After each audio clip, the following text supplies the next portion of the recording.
Meet Dave. Dave's been working at his company for 25 years, but has just decided to retire. But all his experience and expertise will be lost to the company he's given so much of his time for. Just what's he going to do? Meet Sue. This is Dave's replacement.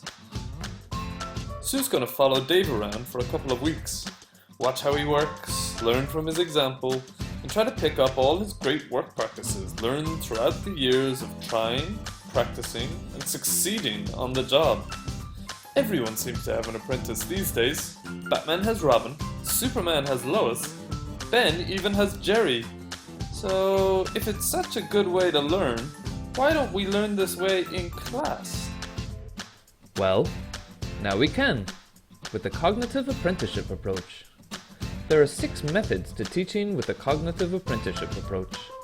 These are modeling, coaching, scaffolding, articulation, reflection, and finally, exploration.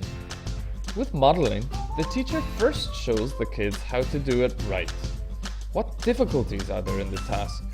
What are the goals with the exercise? What methods work best? The students observe and see how to do it right. And then, it's up to the students to start using what they've learned in the modeling section. But they don't have to be perfect first time, because the teacher will be coaching them through the whole time, giving feedback, hints and tips and reminders of the model. Coaching is what the cognitive apprenticeship model is all about, and runs right through the entire learning process. While a word of encouragement is great to have, sometimes we need to get some extra support as well.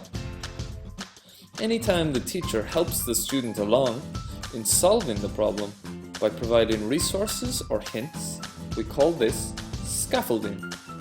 To scaffold correctly, the teacher must be aware of his or her students' abilities at the task, so that as students become more confident, the scaffolding can be removed.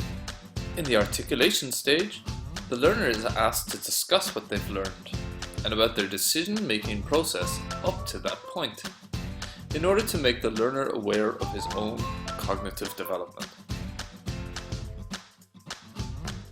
Next, in the reflection stage, the students are then required to reflect upon their own work by comparing their own problem-solving processes with those of an expert or another student.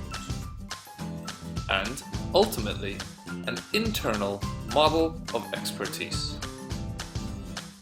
Finally, students are able to explore the topic at hand to a wider extent and to set and discover new challenges for themselves. This stage shows students that an important part of learning lies in reaching beyond what is already known, and that, with a superior level of knowledge, comes a greater freedom to discover new things.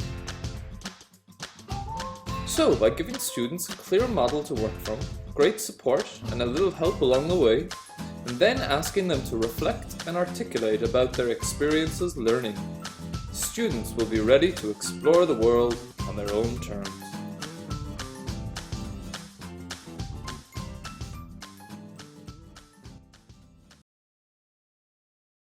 Created using powtoons.